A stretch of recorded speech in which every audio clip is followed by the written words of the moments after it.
Prima di entrare in argomento vorrei ringraziarvi per la vostra presenza.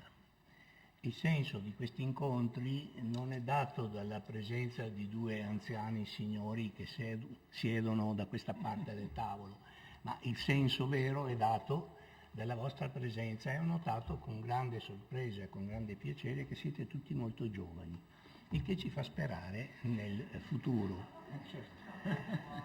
Quindi grazie.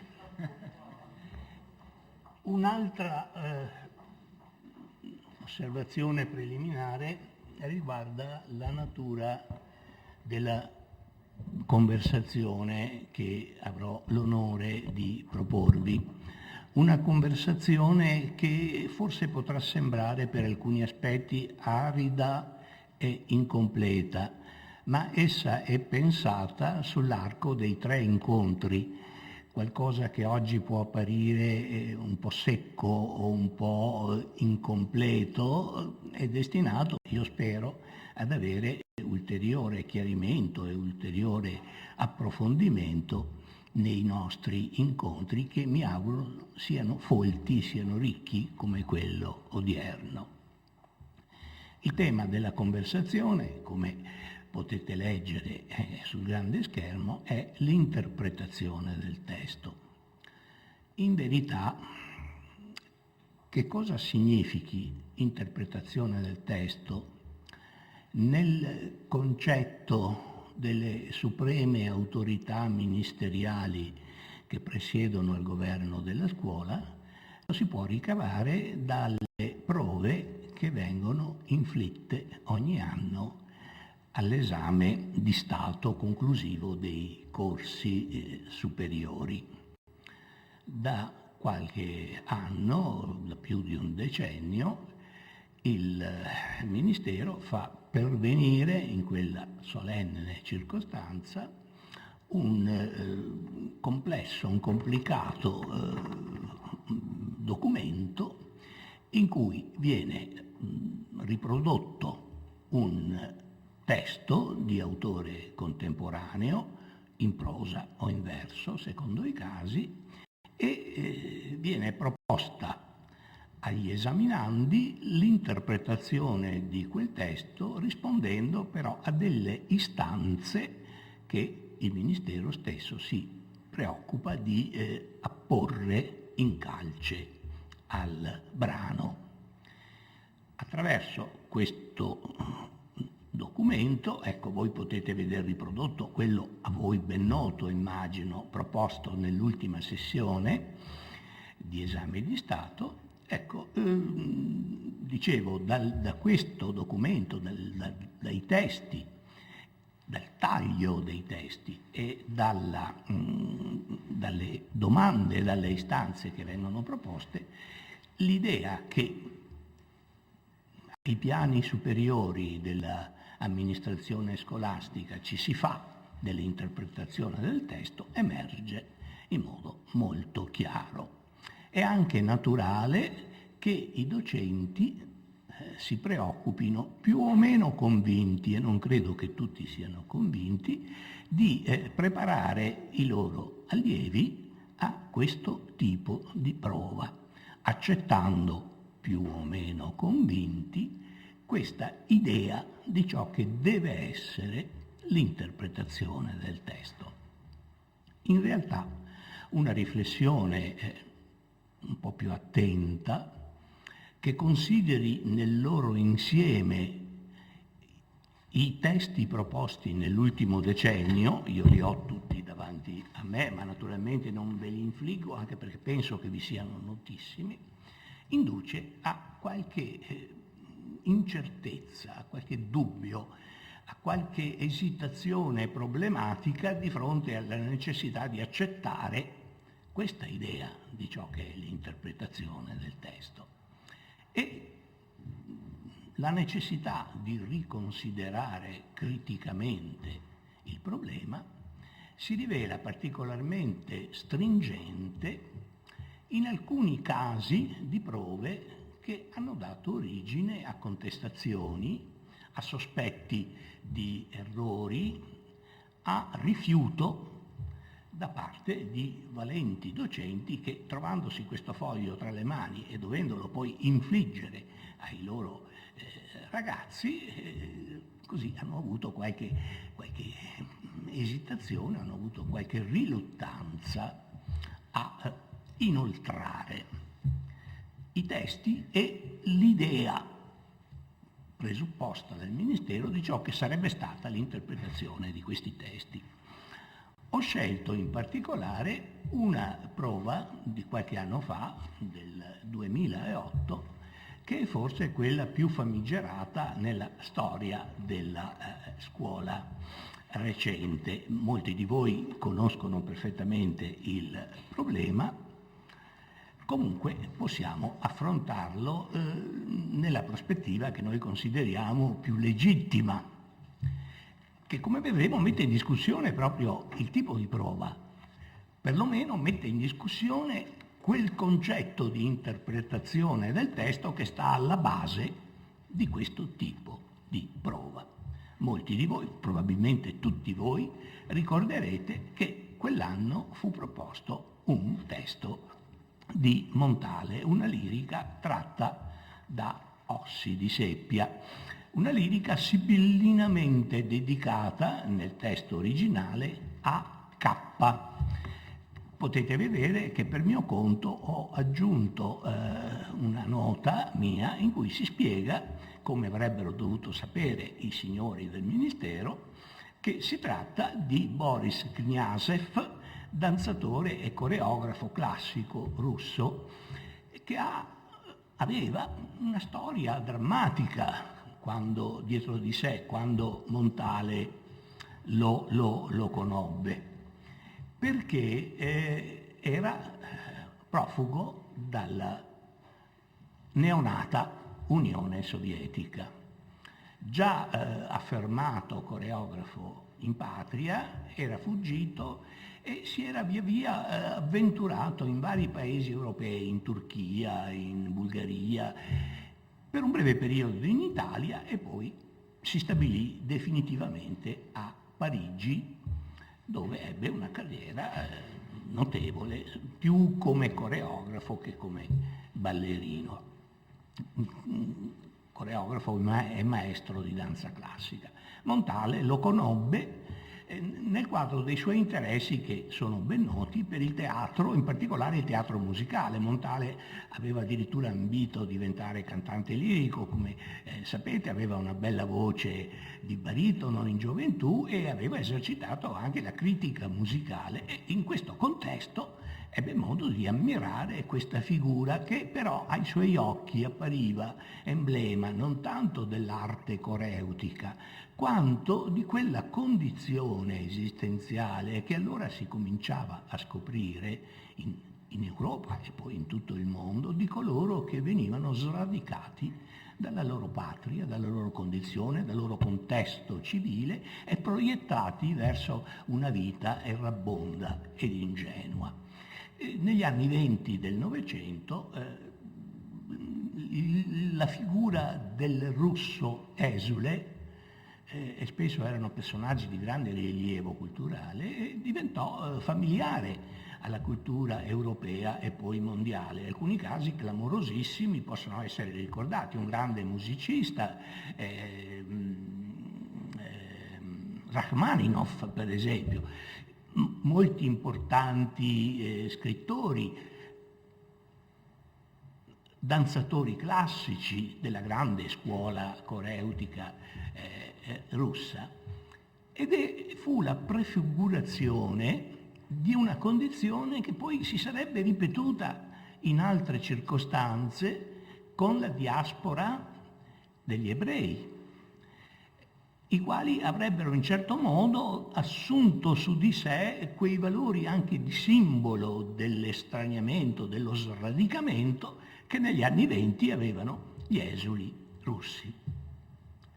Tutto questo naturalmente Montale non lo dice esplicitamente, tuttavia il testo, per chi lo legga, io non lo leggo e non lo commento compiutamente. Il testo effettivamente anticipa quei temi che Montale riprenderà a proposito di figure appunto della seconda diaspora, cioè della diaspora ebraica.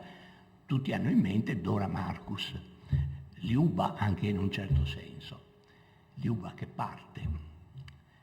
Chi ha proposto il brano, cioè che ha proposto questa lirica, perché fosse interpretata secondo le precise direttive che il documento ministeriale impone, non si è nemmeno preoccupato di leggerlo, evidentemente.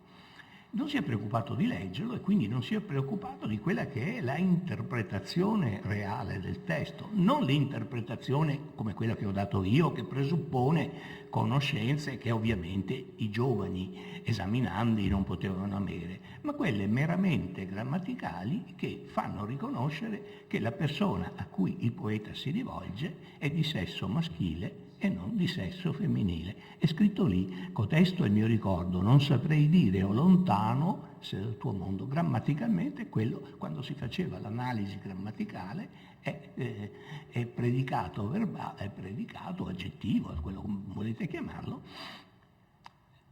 genere maschile, numero singolare.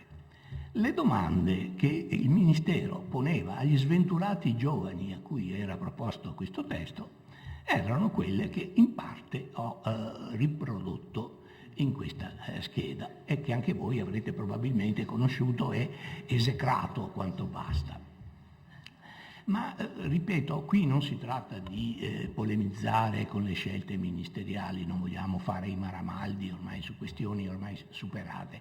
Si tratta di vedere come nel momento stesso in cui si propone l'interpretazione di un testo si nega l'interpretazione oltrepassando quel momento essenziale della interpretazione che consiste nella semplice, elementare interpretazione dei segni grammaticali che ci orientano, per esempio, sul fatto che la persona a cui ci si riferisce è maschio o femmina, ecco, per dire una cosa molto banale, cosa che invece è fondamentale. Ma passiamo sopra questo.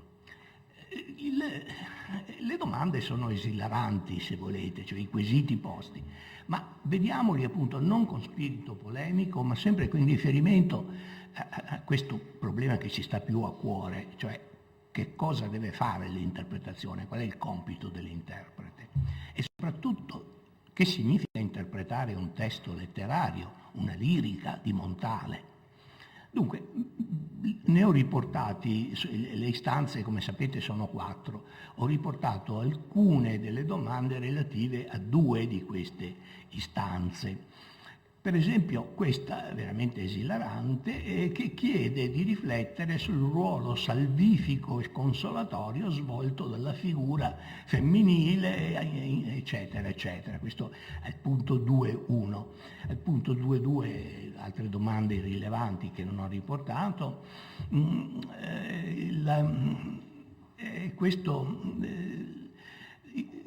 La domanda 2.3, il ricordo della donna è condensato nel suo viso, nel sorriso.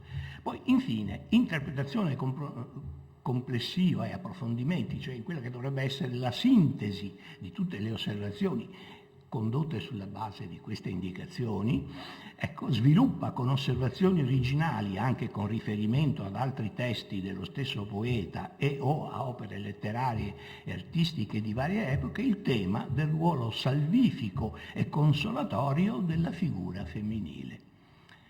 Il povero danzatore esule, nella condizione che nel nostro Seicento sarebbe stata definita con un bel ispanismo, desterrato.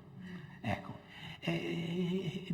questo che è diciamo, il portatore di questa angoscia, di questa disperazione che Montale fa proprio, diventa simbolo femminile, per di più a maggiore obbrobrio, di un ruolo salvifico addirittura. Ecco.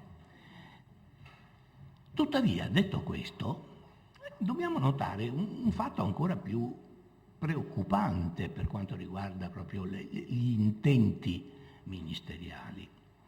La domanda posta al punto 3, interpretazione complessiva e approfondimenti, non è una domanda sciocca, è una domanda che può avere un perfetto significato. Possiamo chiedere a un giovane, ma lo chiediamo anche a un anziano, che forse ha maggiore esperienza anche di questi fenomeni, di questi fatti della vita, sviluppa con osservazioni originali, anche con riferimento ad altri testi dello stesso poeta o a opere letterarie e artistiche di varie epoche, il tema del ruolo salvifico e consolatorio della figura femminile.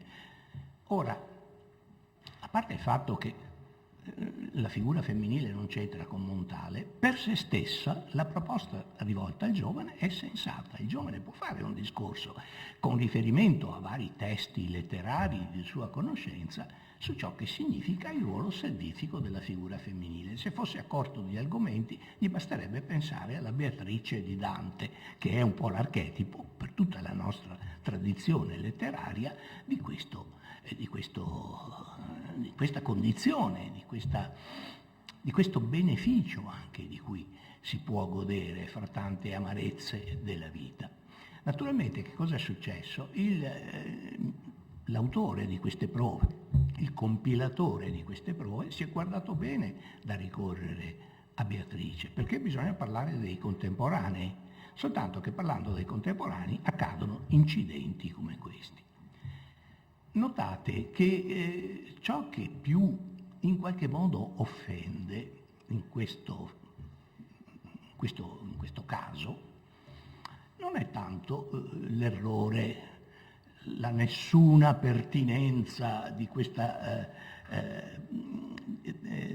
figura femminile con il testo di Montale. È un errore di interpretazione banale che non perdoneremmo al nostro scolaretto, ma che dobbiamo per forza, obtorto collo, accettare dal Ministero. Quello che veramente ci turba è un'altra domanda. Che bisogno c'era di scomodare Montale per porre queste domande? Nessuna. Che bisogno c'era di fingere di proporre l'interpretazione di un testo quando nella sostanza siamo di fronte al vecchio tema tradizionale, perché questo punto 3 poteva benissimo essere proposto come uno dei temi che da tempo immemorabile si propongono ai nostri ragazzi e un tempo si proponevano anche all'esame di maturità. L'assurdità di questo procedimento per cui si sceglie un testo e poco importa se interpretandolo correttamente o scorrettamente, lo si piglia a pretesto per porre dei quesiti o per sollevare dei problemi che hanno una loro consistenza autonoma rispetto al testo.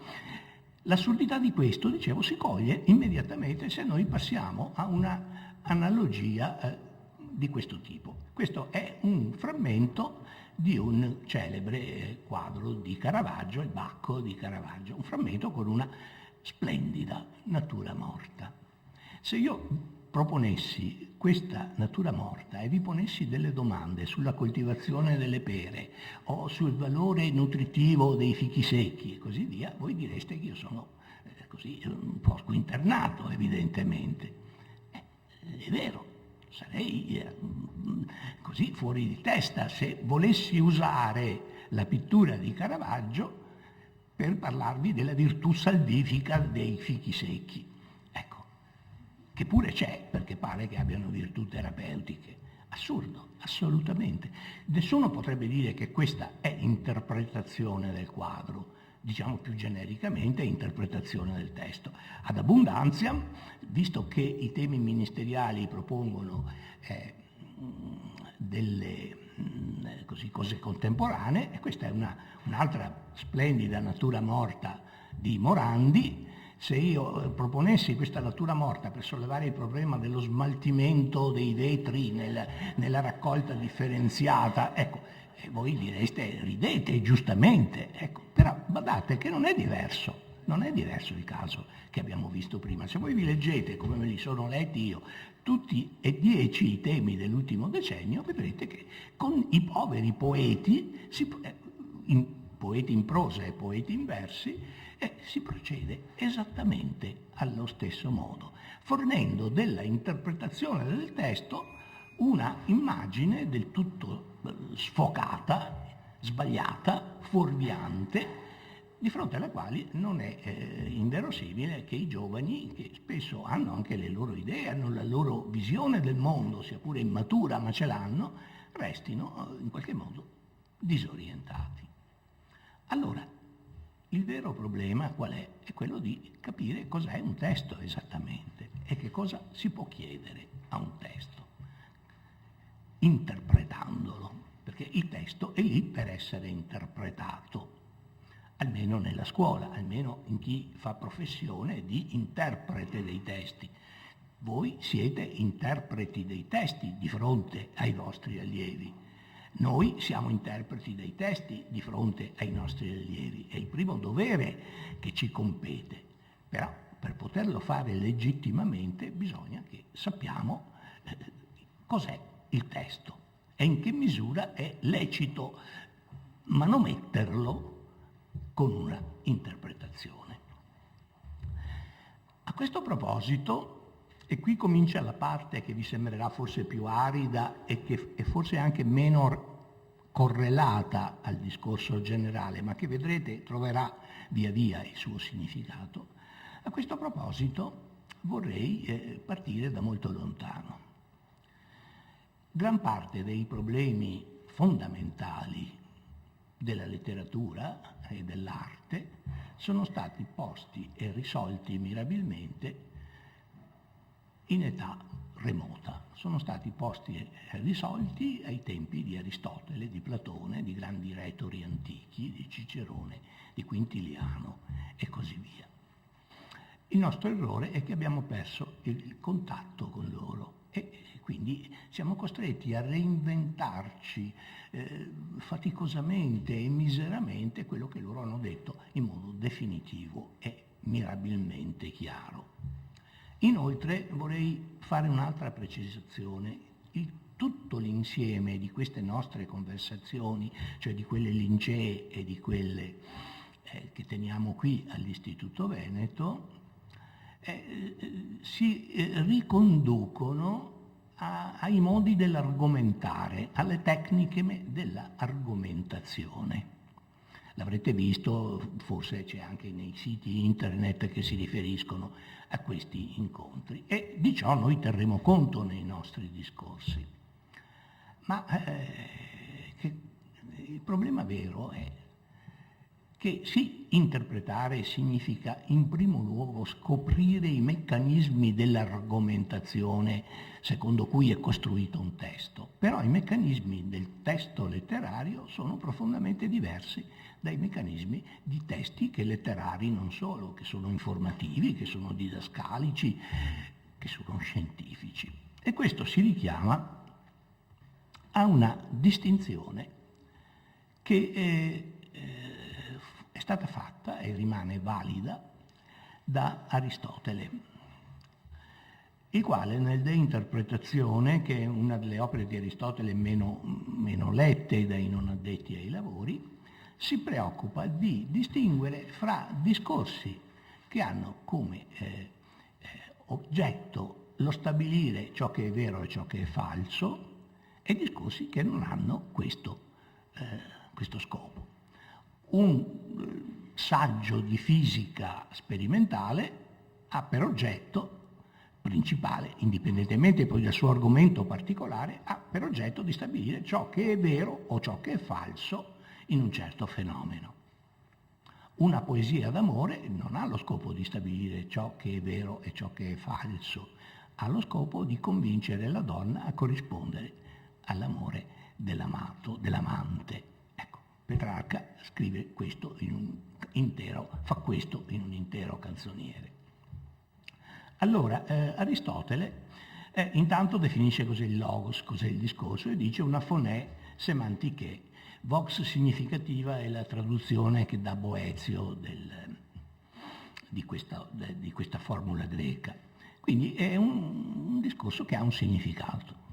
Però, dice Aristotele, qui leggo il testo, vi prego di memorizzarlo, Non ogni discorso, cioè quello che lui chiama appunto phonè semantiché, è enunciativo. Il termine greco è apofantikos, in italiano apofantico, ma quello a cui appartiene l'esprimere il vero e il falso. In altre parole, il discorso che ha per oggetto l'individuare ciò che è vero e ciò che è falso, possiamo definirlo apofantico. Ciò non appartiene a tutti i discorsi. Per esempio, la preghiera è un discorso, ma né vero né falso. Tralasciamo gli altri discorsi, la cui ricerca maggiormente è propria della retorica e della poetica. Quello enunciativo, invece, appartiene alla presente ricerca, cioè alla ricerca dei discorsi che hanno come scopo quello di appurare il vero e il falso a proposito di determinati problemi, mentre quelli che non hanno questo scopo sono di pertinenza della retorica e della poetica. E difatti poi Aristotele riprende il discorso nelle opere, appunto, la retorica e nella poetica.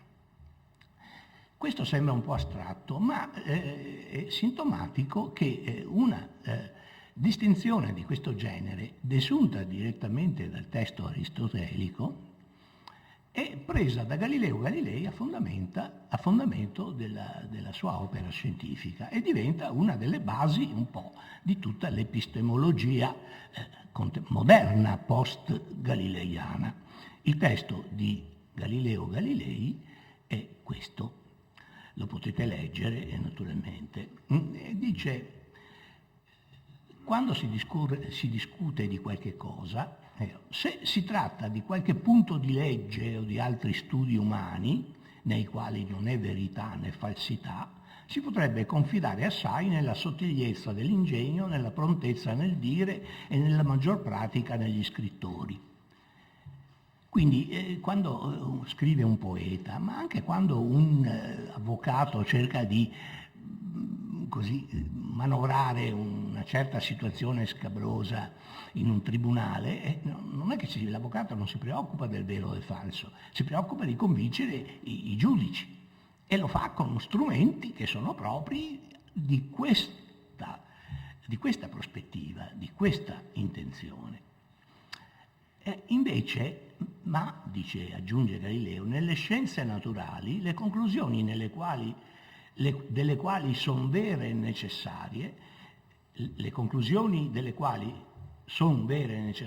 né vi ha che far nulla all'arbitrio umano, bisogna guardarsi di non si porre alla difesa del falso, perché 1000 Demosteni e 1000 Aristoteli resterebbero a piede, cioè resterebbero sconfitti, contro ad ogni mediocre ingegno che abbia avuto ventura di apprendersi al vero.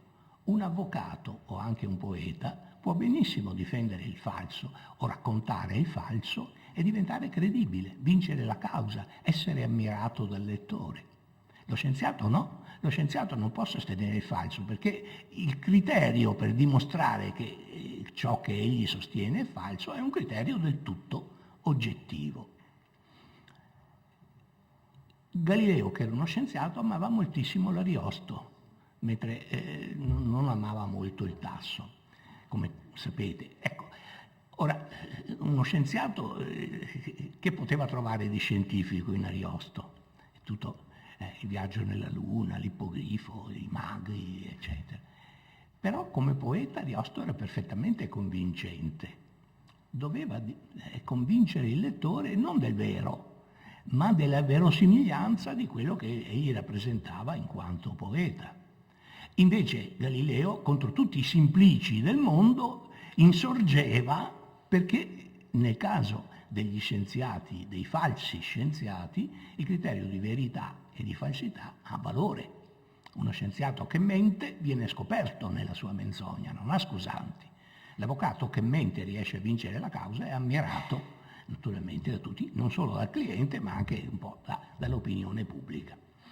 Ecco, questo testo, penso abbiate avuto il tempo di leggerlo interamente nella scheda, ci mette di fronte a questa fondamentale osservazione che noi di fronte a un testo poetico non possiamo porre dei problemi che investono la verità o la falsità di alcuni di alcuni fatti, di alcune situazioni, di alcune esperienze esistenziali. L'unica cosa che possiamo chiedere a un testo poetico, se il testo poetico riesce a farci accettare come situazione poetica qualcosa che nella realtà, dove vige il criterio della distinzione tra vero e falso, noi non accetteremmo. Era il problema che si ponevano già gli antichi di fronte, come lo sapete, faccio riferimento a cose che voi sapete meglio di me, di fronte a personaggi omerici come Tersite.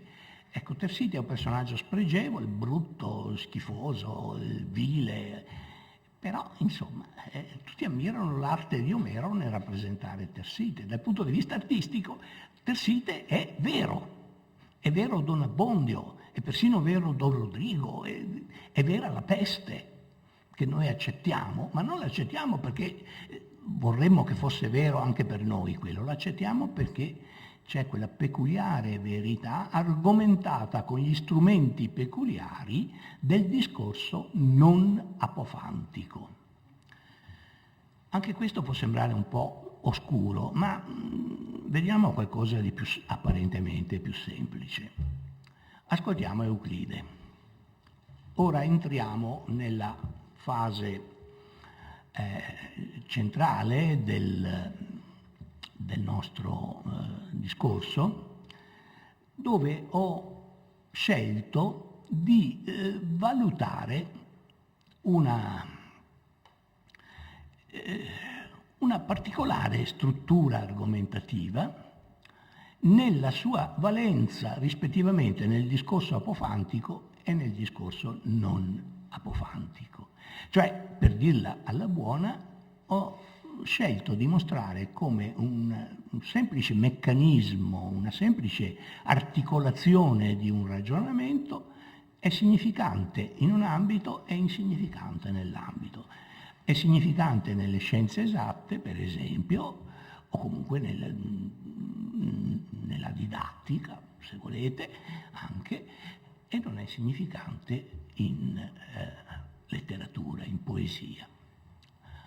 Ora, una delle strutture logiche più elementari, assolutamente primarie, tanto vero che sono alla base di tutta l'architettura logica del pensiero occidentale, è enunciata da Euclide proprio all'inizio dei suoi elementi.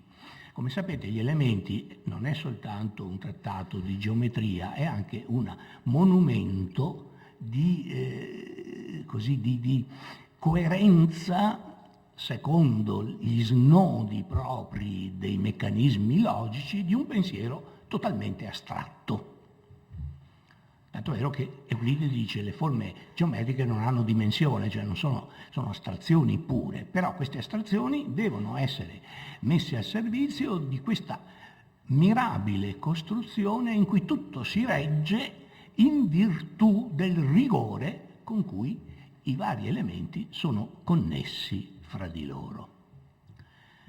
All'inizio del trattato Euclide si propone di formulare alcuni enunciati che non vengono dimostrati, in quanto secondo Euclide sono intuizioni primarie della nostra mente, sono strutture che in qualche modo la nostra mente già possiede per sé, non ha bisogno di essere convinta attraverso una dimostrazione. Questi si articolano in 3 sezioni. Una è quella delle definizioni, in cui definisce punto, linea, come sapete, avrete qualche ricordo di vecchi studi geometrici. L'altra è quella dei postulati, celebre per via del famoso postulato di Euclide, e l'altra è quella delle nozioni comuni, koinai e noiai.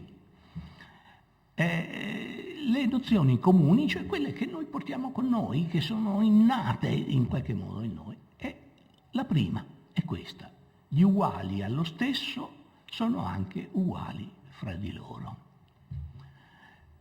È intuitivo questo, non c'è bisogno di dare spiegazioni particolari di ciò.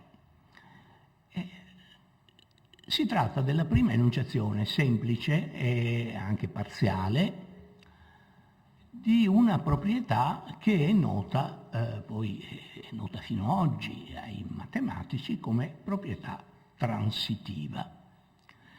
La proprietà transitiva, in una formulazione diciamo più rigorosa, più completa, lo potete vedere in questa scheda che pare ardua così, ma insomma sono stupidaggini, sono cose molto elementari. Ecco, proprietà transitiva R per AB e BC, dove R sta per relazione. Dunque, se un insieme I di oggetti, di qualsiasi oggetti, vi è la medesima relazione R tra le coppie di elementi AB e BC, la relazione vale anche per la coppia A e C. Sotto vedete gli esempi che sono chiari. Se A è maggiore di B e B è maggiore di C, vedete fra di loro c'è la stessa relazione maggiore di, A è maggiore di C. A è minore di B, B è minore di C, quindi A è minore di C. A è uguale a B, B è uguale a C, A è uguale a C. Questa terza formulazione è quella che è l'unica che aveva dato, come avrete notato, Euclide nei suoi elementi. È una proprietà a cui non pensiamo mai, ma che usiamo continuamente, senza accorgersene, automaticamente. La usiamo per esempio giocando a carte, valutando le prese dei nostri, in qualsiasi circostanza della vita, in formule banali, se tanto mi dà tanto. Ecco, sono tutte, se noi le sciogliessimo, ci accorgeremo che alla radice c'è questa relazione, la proprietà transitiva per una relazione R. Tutto funziona. Il pensiero sembra chiaro, sembra che tutto vada bene. Se passiamo ad altri esempi. Chi ha qualche pratica di informatica sa che la stessa proprietà può essere espressa anche nella forma di un'inferenza logica, e quelle che vengono usate dai programmatori che usano i linguaggi di programmazione avanzata. Se, però, si usano di solito le forme if, and, then, se A è maggiore o minore o uguale a B e B è maggiore o minore o uguale a C, allora A è maggiore o minore o uguale a C. Anche strutture del genere, senza accorgercene, noi le usiamo continuamente. Le usiamo persino quando la massaia va al supermercato e sceglie i pomodori applicando formule di questo genere, cioè cercando di averli tutti uguali in base a questa, ne piglia uno, poi ne prende un altro che sia uguale, poi ne prende un altro pomodoro che sia uguale al secondo pomodoro, e così a 3 pomodori della stessa misura. Non se ne rende conto, ma sono presenze tracciate alla nostra vita quotidiana in maniera che per noi ormai è inconsapevole. Ciò che fece pensare a Euclide che questo tipo di legame, questo tipo di argomentazione fosse addirittura una proprietà innata della nostra, la percezione di questa relazione fosse una proprietà innata della nostra mente. Un'altra forma in cui la stessa relazione si propone, ed è stata proposta per secoli, è nella forma sillogistica. Questa forse a voi più familiare.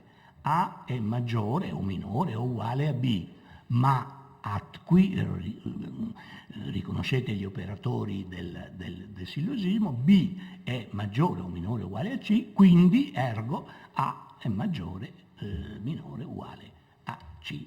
Anche questo tipo di sillogismo è stato usato, cioè la fiducia nella certezza fornita da relazioni di questo tipo è stata incrollabile fino quasi ai nostri giorni.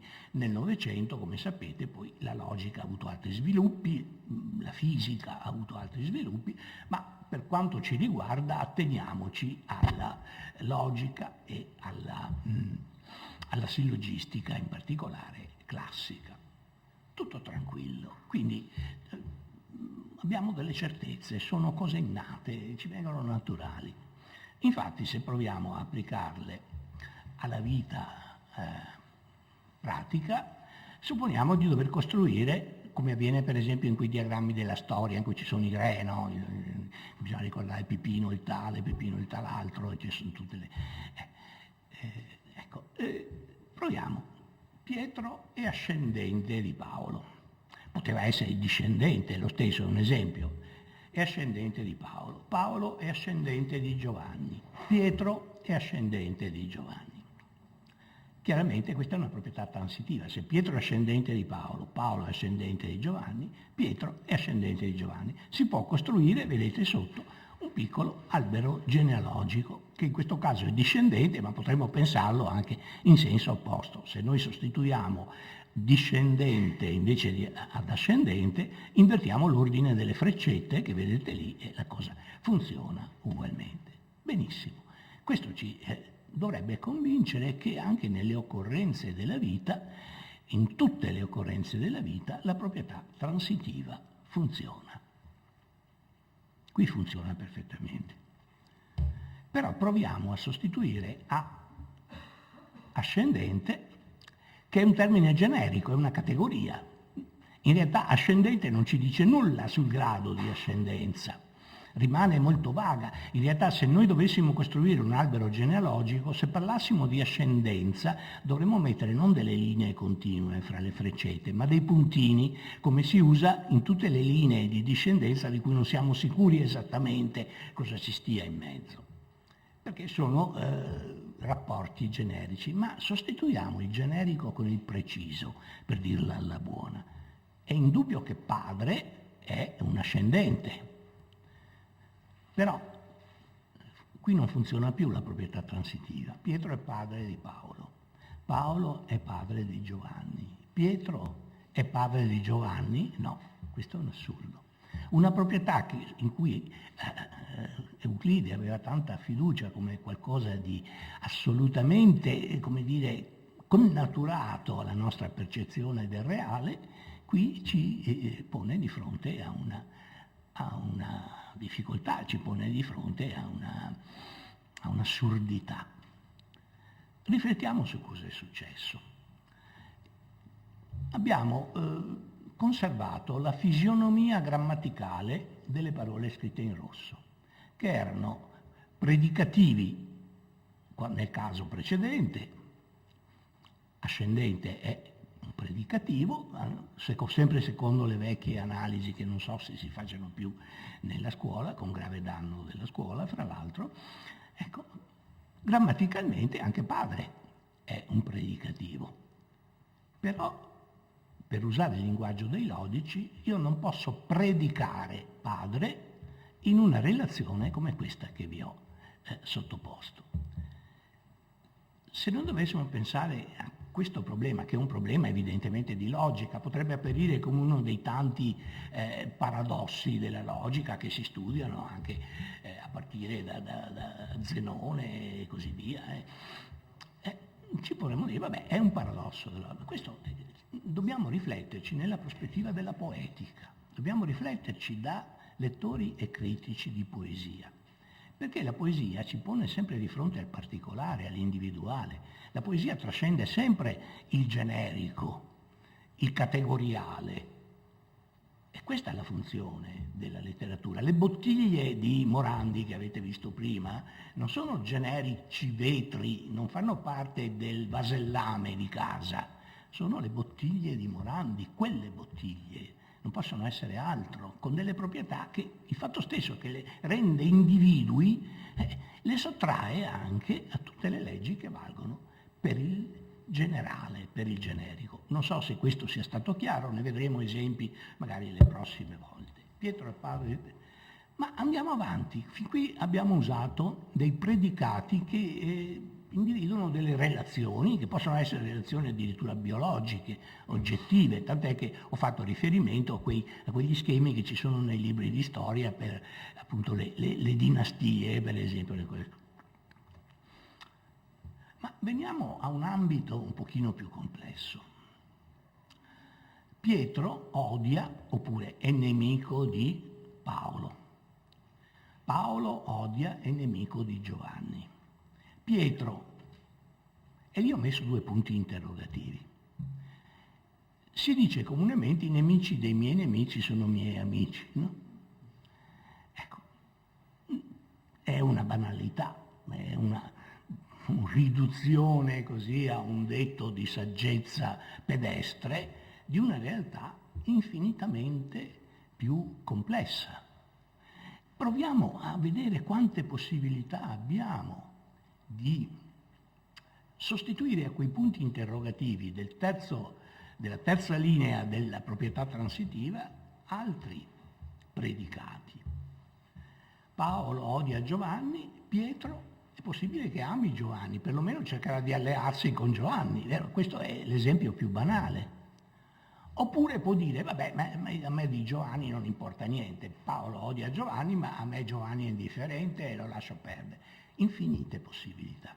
Ma queste infinite possibilità dove ci mettono? Ci mettono nel reale della vita, non solo nel reale della vita, ma in quella possibilità che ha un artista, un narratore, di scegliere fra diverse possibilità di sviluppo di una situazione e eventualmente decidersi per quella meno ovvia, per quella che non risponde a questi vincoli astrattamente logici. E qui entriamo in un ambito che ci fa capire come passo passo siamo passati da quello che poteva essere pertinente a una problematica di tipo oggettivo, di tipo, se volete, anche così pratico, ecco, a una problematica molto più incerta, molto più possibilista, molto meno legata alla rigidezza di certe procedure argomentative valide su un particolare versante dei nostri discorsi. Già qui, in questa faccenda, che potrebbe essere un problema di storia, per esempio quando noi parliamo delle alleanze, no? Vi rendete conto che chi ci ha mai capito nulla delle guerre di Napoleone? Perché? Perché gli amici non si sapeva mai bene da che parte ci fosse, ma la Russia, vi ricordate, lo sapete tutti, era un guaio studiare queste cose. Ma perché? Perché è questa la ragione. Quando entriamo nell'umano, quando entriamo nel vivo delle passioni, per esempio l'odio, ecco, allora entra in gioco qualche cos'altro. Lo storico a volte tende a trascendere questo aspetto perché dice no, la storia non può entrare nel particolare dei sentimenti, delle passioni individuali, ma la poesia sì, e allora noi dobbiamo occuparci di poesia.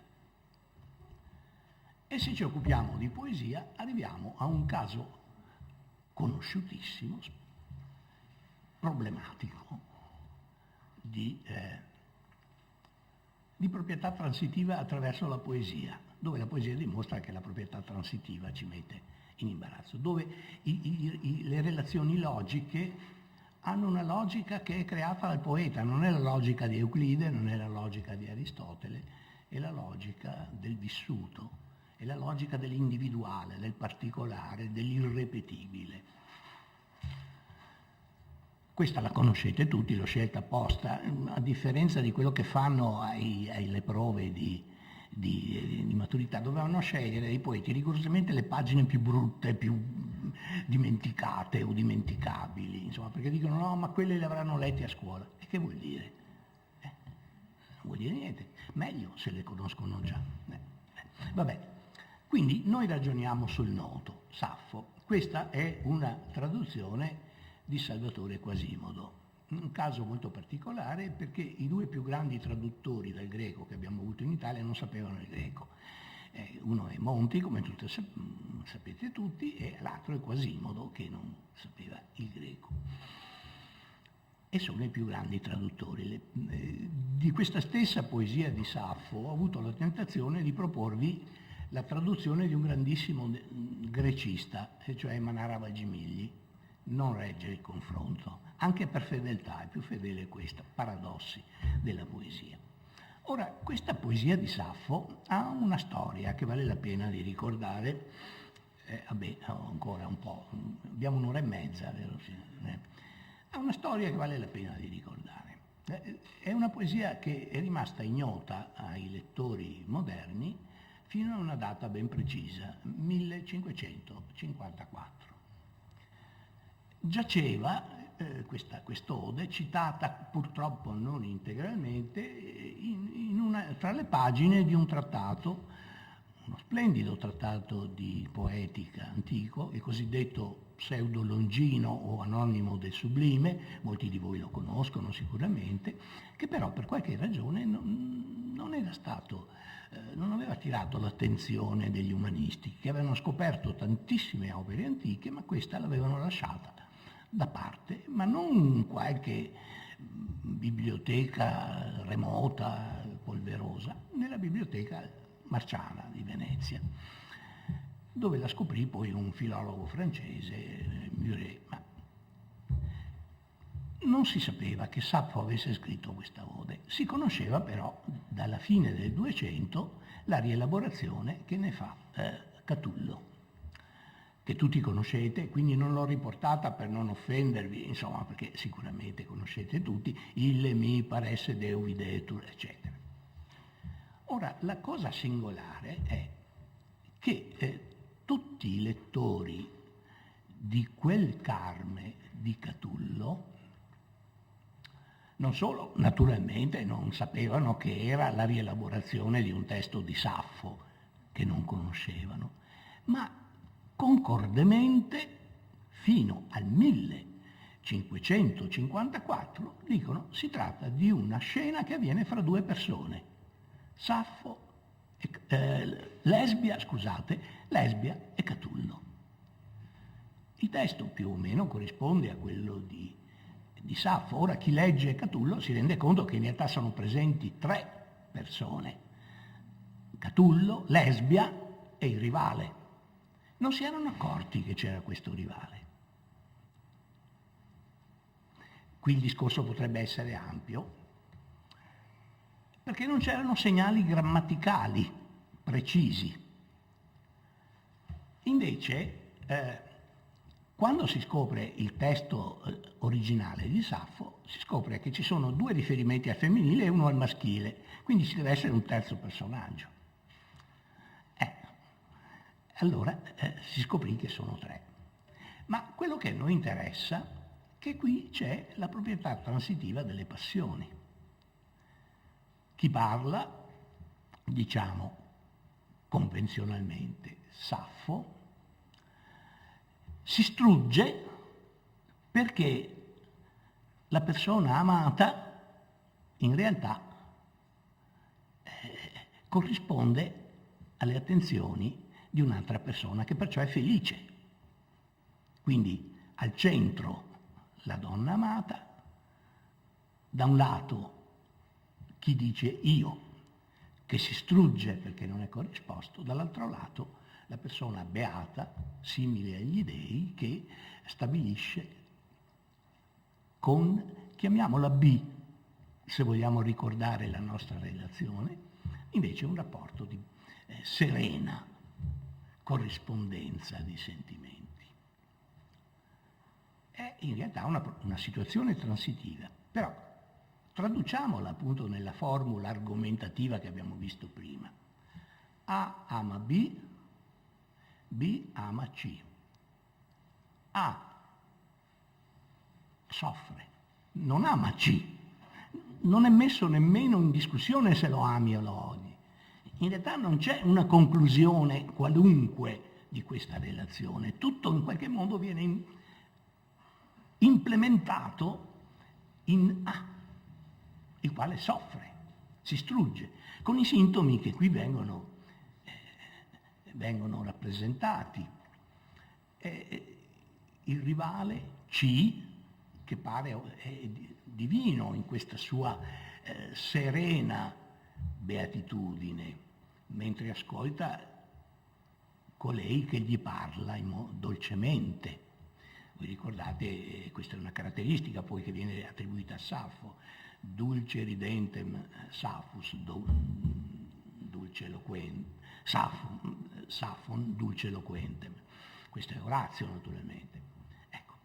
Dunque da un lato al centro B, oggetto dell'amore non corrisposto, C beato perché viceversa è corrisposto, e A che un fuoco sottile sale rapido alla pelle, o buio negli occhi, è il rombo del sangue alle orecchie, e tutta in sudore e tremante come erba patita scoloro, e morte non pare lontana, a me rapita di mente. Quindi vedete il contrasto fra gli dei, che sono immortali per definizione, che non sono toccati da quest'ombra di morte, e invece chi parla, chi dice io, che sente la morte, perché la relazione non si stabilisce nel senso logico. Non solo, ma non ha nemmeno compimento, è come se arrivata alla fase C si urtasse, si schiantasse contro questa fase C e rimbalzasse come dolore in A. Ecco, siamo entrati a pieno diritto nell'ambito che c'è proprio della poesia. Siamo entrati in un ambito in cui dobbiamo ricostruire una logica che non è più quella a cui si credeva di dover fare riferimento, valido per ogni discorso. Ma qui Aristotele potrebbe intervenire e dire tante grazie, Saffo non fa un logo saffofantico, Saffo fa poesia, e la poesia bisogna chiedere questo, e bisogna, per spiegare la poesia, per interpretare la poesia, bisogna interpretare il tipo di nesso, il tipo di argomentazione, se così vogliamo dire, la parola è pesante, però, che mette insieme e congiunge in unità gli elementi di cui questo testo si compone. Ecco, se poi si volesse fare un quesito di tipo ministeriale, si potrebbe chiedere perché Verde era malata di fegato, aveva un travaso di bile. Ecco, voi capite che sconcezza sarebbe chiedere, però badate che le domande non sono di livello molto superiore. Ma vedete, adesso voi vedete che voi stessi in un certo senso potreste essere tentati di scrivere poesia, cioè di immaginare situazioni che in qualche modo dilatino questa. Cosa che si è anche fatta, su questo testo di Saffo ci sono molte parafrasi, addirittura si sono scritti anche dei romanzi, si è scritta quella splendida cosa che è l'Epistola di Saffo a Faone di Ovidio, un grande capolavoro misconosciuto. Ecco, si può partire, ma partendo da questo e accettando la logica e, come dire, l'empatia che noi proviamo di fronte a un testo, quando, proprio nel momento in cui sentiamo il naufragio della logica, il naufragio degli schemi mentali che già per Euclide parevano indiscutibili, parevano primari nella nostra mente. Andiamo un po' avanti perché il tempo stringe, non vorrei rubarvi l'intera ora e mezza in realtà, e passiamo all'ultimo testo. Questo testo è un testo singolare, pochissimo noto. È di un grande poeta dell'Ottocento, Heinrich Heine, ma quello che me lo rende caro è il nome del traduttore, Diego Valeri, un poeta che ho avuto l'onore non solo di conoscere, ma ho avuto l'onore di essere suo scolaro all'Università di Padova, una personalità eccezionale, un uomo amabile, oltretutto, come raramente sono i poeti. Queste liriche, questa lirica di Heine appartiene a un ciclo che si chiama Lyrisches Intermezzo, cioè intermezzo lirico, e che ha avuto una grande fortuna nell'Ottocento, sia nel testo poetico, sia per il fatto che Schumann ha musicato alcuni testi, fra cui questo, li ha presi a base per dei lieder che compose intorno agli anni 50 dell'Ottocento,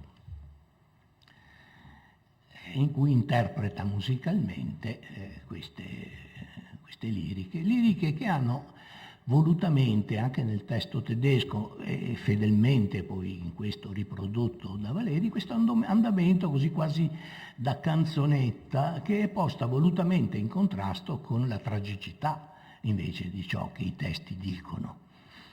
Ecco, e questo lo vorrei leggere tutto perché a questo punto, leggendolo, possiamo fare collettivamente una specie di ricapitolazione del discorso svolto fin qua.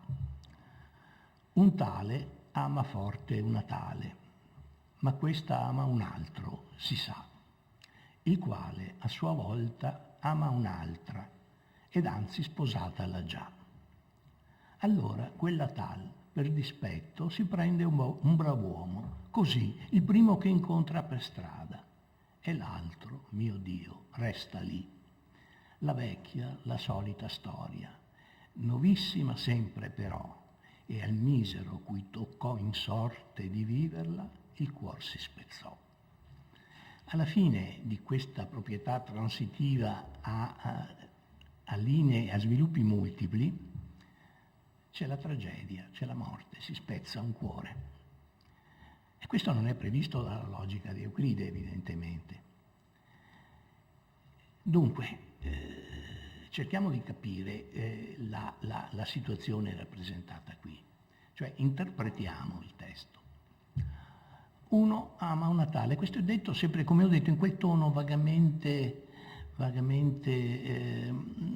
così scanzonato che ha sempre Heine nei momenti più intensi, ecco. C'è una pagina di prosa in cui a un certo punto un personaggio viene rifiutato dalla donna amata perché ha un paio di pantaloni malfatti di tela di nanchino. Questa così in modo frivolo lo rifiuta e lui si uccide, insomma, dice ecco, è morto per un paio di pantaloni. Ecco, questo è un po' Heine per capire anche qui questo tono apparentemente scanzonato, leggero con cui si parla di questa situazione. Dunque un tale, chiamiamolo A, tanto per rendere omaggio a tutti quegli schemini che abbiamo visto prima, ama forte una tale, ama B. E B ama un altro, C. Però qui c'è una biforcazione. C non corrisponde a B, non corrisponde a B. Se ne va per i fatti suoi, ama un'altra, allora B ripiega su un C1. Parlo sempre nei termini usati dai geometri, così, ma così un po' per civetteria, non è necessario farlo. Sposa C1. Dunque A ama B, B si contenta di C, diciamo ama, nel senso che lo sposa, così per dispetto, ma insomma lo sposa. Poi magari lo potrà anche amare col tempo. A non ama C, muore. Gli si spezza il cuore, non funziona la proprietà transitiva. Ma noi accettiamo il principio che non funzioni la proprietà transitiva. Cerchiamo di farla funzionare. Ecco, per dire che la poesia ci lascia sempre qualcosa da fare, ci lascia sempre il vero compito a casa o il vero compito di esame che ci lascia la poesia, non è quello di rispondere alle domande del Ministero, è quello di andare al di là, di esplorare oltre, di accettare il presupposto della poesia per darle più spazio, per dilatarla. Proviamo a pensare. A ama B, B ama C. Secondo logica, A odia C. La relazione non funziona, ama è diventato odia, la gelosia. Situazioni di cui la letteratura ha fatto un uso straordinario. Senza gelosia e senza tradimenti coniugali metà della letteratura sarebbe scomparsa dalla faccia della terra, evidentemente. Ci dà anche fastidio a volte la gelosia, ci offende, per esempio la ragione per cui tutto sommato, mentre riconosciamo la grandezza e la bellezza di una tragedia come Otello, non la amiamo, la troviamo che c'è in fondo, è ingiusta, insomma. Ecco, dunque A ama B, B diciamo ama C, A odia C. Eppure, questo è ovvio, offende la proprietà transitiva, ma noi cerchiamo di recuperare la proprietà transitiva nella sua letterale identità proprio perché non funziona, perché la usiamo arbitrariamente, la usiamo per qualcosa che sorprende, per qualcosa che può anche scandalizzare. Pensateci un po', A ama B, B ama C, A ama C. Pensate quanto è più fine e sottile. apparentemente abbiamo restaurato il valore di quella struttura argomentativa. In realtà non è vero, perché quel valore non esiste nell'ambito in cui noi ora ci troviamo. Glielo diamo noi paradossalmente per sviluppare su quella struttura delle varianti di cui si alimenta la poesia, di cui si alimenta la narrativa. Per esempio, provate a pensare, sicuramente ognuno di voi si sarà imbattuto qualche volta in un testo, ma forse qualcuno si è imbattuto anche nella propria vita in una situazione del genere. Ama B, B ama C e invece di odiare C ci si senta quasi più vicini a C, per il solo fatto che è amato dalla persona amata, ci sentiamo vicini a lui o a lei. Provate a pensarci. Abbiamo lavorato sulle strutture argomentative, ma cosa abbiamo fatto? Le abbiamo distrutte, abbiamo dichiarato che non valgono nulla nell'ambito della letteratura, della poesia, dell'arte, diciamo in generale, e poi una volta accertata la loro nullità le recuperiamo per via di paradosso e facciamo valere lo scandalo di quella nullità all'interno di un discorso che diventa nostro e che potrebbe svilupparsi a margine di questa lirica di Heine. Qui io vorrei fermarmi con l'idea poi di continuare a sviluppare il discorso la prossima volta, però cerchiamo di tirare le fila un pochino di quanto abbiamo detto. Vedete quanto è complicato interpretare il testo. Ho scelto testi volutamente molto, molto accessibili, molto facili, una poesia rimontale è molto più difficile, magari più banale nella sua sostanza, ma più difficile da leggere così. Ecco, abbiamo cercato di renderci conto come per interpretare un testo bisogna fare tutta la storia di come si è costituita la nostra idea di testo, a partire dall'antichità greca, a partire da Aristotele. Inoltre ci siamo chiesti che cosa vale e che cosa non vale in un testo che abbia il carattere di testo poetico. Per esempio ci sono strutture logiche molto potenti anche, molto apprezzate e usitate, che tuttavia, una volta trasferite all'interno di ciò che è l'argomento della poesia, si rivelano insufficienti o improprie. Un passo ulteriore può essere quello di recuperare quella loro improprietà per innovare all'interno dell'orizzonte poetico, per introdurre lo scandalo, per introdurre il paradosso, per introdurre uno sviluppo all'interno. Voi provate a pensarci, sarebbe molto più utile se dopo aver fatto questo discorso ai vostri ragazzi, voi gli chiedeste di costruire un racconto basato su questi presupposti. Forse sarebbe molto più utile che non chiedersi la virtù salvifica della donna a proposito di un ballerino russo che si sarebbe così un po' sconcertato a vedersi così attribuire questa proprietà del tutto inadeguata, a parte altri discorsi che si potrebbero fare ma che qui non faccio. Grazie e arrivederci alla prossima volta.